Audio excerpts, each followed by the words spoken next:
So we just beaten Brentford by 2-1 at home at the Etihad, making it 4 out of 4. We're going to get straight into this. First thing I want to say is to Brentford, thank you so much. You are only one of only a couple of teams, maybe 2 or 3 at max, who come to the Etihad and actually play football. You don't defend for 90 plus minutes, you actually go for an attack. Huge respect to Thomas Frank, huge respect to a lot of the Brentford players, especially Wissa. This loss obviously does not define who they are as a team. A solid team, huge respect to Thomas Frank, an excellent manager, knows how to get the best out of a lot of his players. The only losses this season are, I think, to Liverpool and Manchester City. There is no red alert at Brentford right now. Great game, great side. We're going to be talking about the players. We are going to go from bottom to top, starting with Ederson. In my opinion, decent game for Ederson. Some of his passes, especially in that second half, a little too risky, a little too nonchalant with the ball. He wasn't tested a whole lot. There was a snapshot on the top right near post in the first half. Yes, in the first half, I believe. I think it was from Collins. I'm not 100% sure, but again, decent save. He should be saving that. Obviously, it is a near post, but regardless, fantastic assist. That is 4 Premier League assists for Ederson so far in his Premier League career. I'm seeing a whole lot of Anthony posts because he now has more assists, Premier League assists, than Anthony Ederson, a goalkeeper. Kyle Walker. Look, unfortunately, every club has to deal with a lot of fans in their own club, in their own fan base, that just blatantly have a huge amount of disrespect towards a specific player. He can do nothing right in their eyes. Look, he's obviously regressing in his abilities. I've seen him lose the ball. I've seen him play some terrible passes, and especially in that free kick, in that second half, he just gave it right to a Brentford player. He just kicked it directly to him. Again, there were moments where he took his eye off the ball and then the ball just rolled out of play when he was trying to combine with Bernardo Silva in the second half near the end of the game. Look, obviously he is regressing in his abilities. Do I care? Not too much, because we do have Rico Lewis. It's just Kyle Walker, unfortunately, right now is not playing up to his standards. Again, it's just after the international break. Again, this is basically the start of a season right now. Him and John Stones are starting the season a little bit sluggish right now. And again, it's nothing too concerning right now because overall, we just don't have enough data yet to make a confirmed, concrete decision on Kyle Walker. If he's good enough for the big games, if he is good enough to stay consistently in the squad. Rico Lewis is right there knocking on the door. Again, we don't have all the data. Let's just all calm down. Let's see what he does against Inter. Let's see what he does in the next couple of games. I still have faith in Kyle Walker. Likewise with Kyle Walker, a little bit sluggish with John Stones, especially in that first half. I don't really care about that mistake in the first that first goal. It's again, I've played football a lot in my life to understand that things like that happen a lot, countless times in games. Football just has a huge degree of unpredictability, and unfortunately, it was a good header by Wissa. And again, City conceding in the opening first minute is just typical Manchester City. We are 100% back. We know the international break is done because we conceded with our first shot on target. I thought the introduction of Josko Gvardiol was absolutely exquisite. Josko Gvardiol, in the last 20-30 minutes or so, he was absolutely stunning. Loved seeing Josko Gvardiol. He definitely needs to be a starter here on out, especially with Nathan Ake being out for 4 weeks. Again, terrible injury. I thought it would actually been like 2 or 3 months, but 4 weeks isn't actually that bad, honestly. And especially in the beginning of the season, especially Champions League games, and in the beginning of the season where the Champions League games and the domestic cup games aren't super competitive as they are going to be in like April or May. I'm glad Nathan Ake is having this injury now. Obviously, I would never want an injury, but now, instead of April, I'll take it. That run from Josko Gvardiol where he was running towards goal, look, he knew he didn't have the pace to outpace that Brentford defender. He knew he didn't have the shooting ability to hit that top bins. Instead, he uses his intelligence to chop the ball back and deliver a beautiful cross to Savinho. He should have buried that chance, in my opinion. But again, Josko Gvardiol, the intelligence there is showing. I thought Ilkay Gundogan and Kovacic, again, like the vast majority of the squad.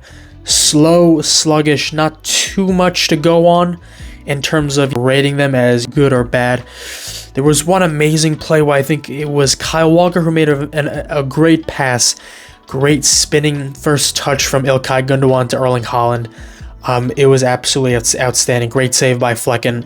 Again, not too much to go on. Kovacic and Ilkay Gundogan, I thought they were decent.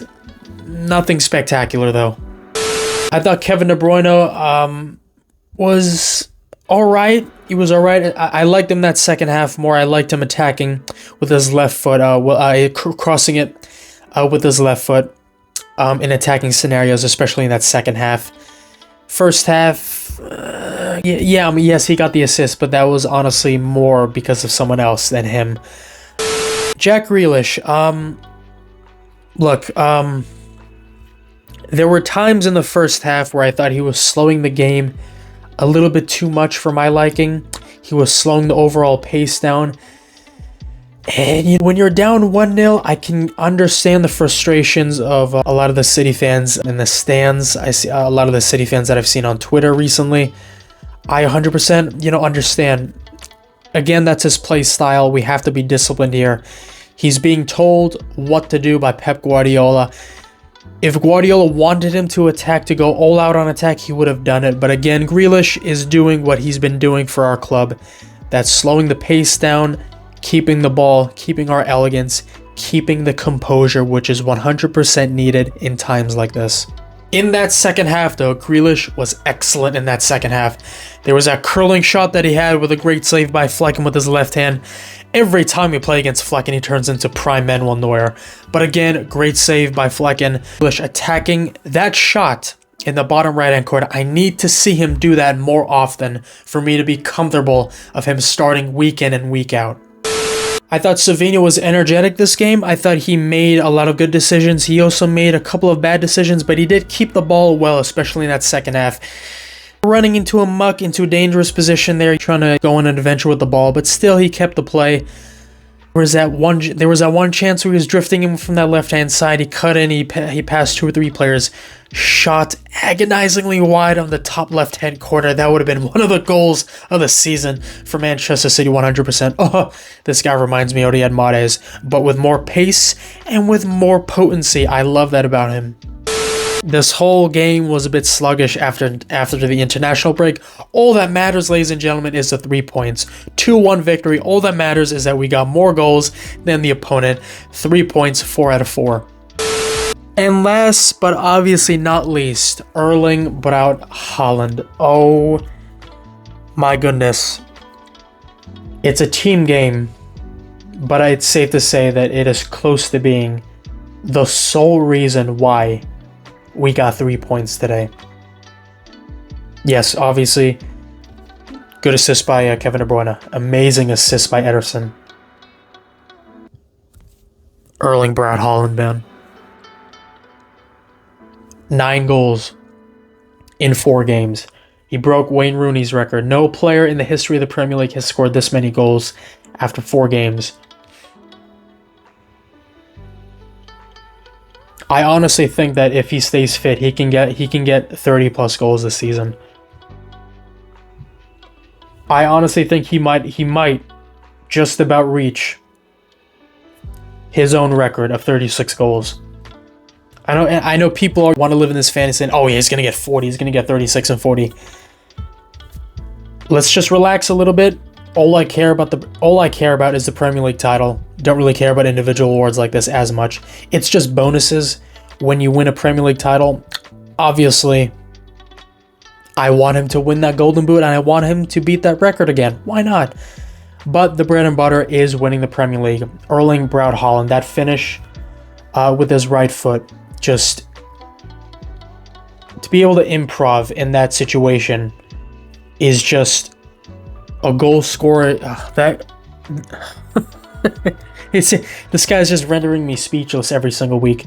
The mentality he has as a goal scorer is something I have never seen before in a long time. I'm trying to think of another goal scorer that I can relate to him, and I can't think of one right now off the top of my head. I'm not saying he's the best goal scorer I've ever seen in my life. I'm obviously not going to say that. It's way too prisoner in the moment type of thing in my opinion, but that finish from Ederson's pass. How many times has he had that finish with his left foot? Erling Haaland is not using power or he's not using his power in his shooting. He's placing shots this season. This is a type of Erling Haaland that I wanted to see. It's a different type of Erling Haaland that we saw in the first season. He's more composed in front of goal. He takes more risks, and he's benefiting from them. His goals this season have been sensationally placed. His goals this season, in his first season, it was more so power, raw power, speed, goal scoring ability. Yes, this season it's like more elegant. Some of his goals, chip through balls. That finish against Ipswich with the hat trick, the third goal in the bottom right hand corner, perfectly placed into that bottom right hand corner. This guy is not in his prime yet, and that is just scary. Not for us, though. That is scary. Erling Haaland is just... He is without a doubt one of the best goal scorers I have ever seen in my life. Because of Erling Haaland, we won today. Because of Erling without Haaland, we got 3 points today. Bottom line, ladies and gentlemen, is that I am not... Today was a sluggish performance, to say the least. It wasn't what I had hoped. We didn't control the game. Brentford deserves a whole lot of credit for coming to the Etihad and playing. Not a lot of teams do that. Not a lot of teams from the Big Six, the quote-unquote Big Six, do that. Respect to Brentford. Erling Haaland is the reason we won today. Again, right after let me know down in the comments down below what you thought about some of the players today, some of the player performances today, what you think of Erling Braut Haaland. And also let me know how excited you are to go up and face Inter Milan on Wednesday. The Champions League starts on Wednesday. I cannot wait. Thank you all so much for watching. I will see you all next time.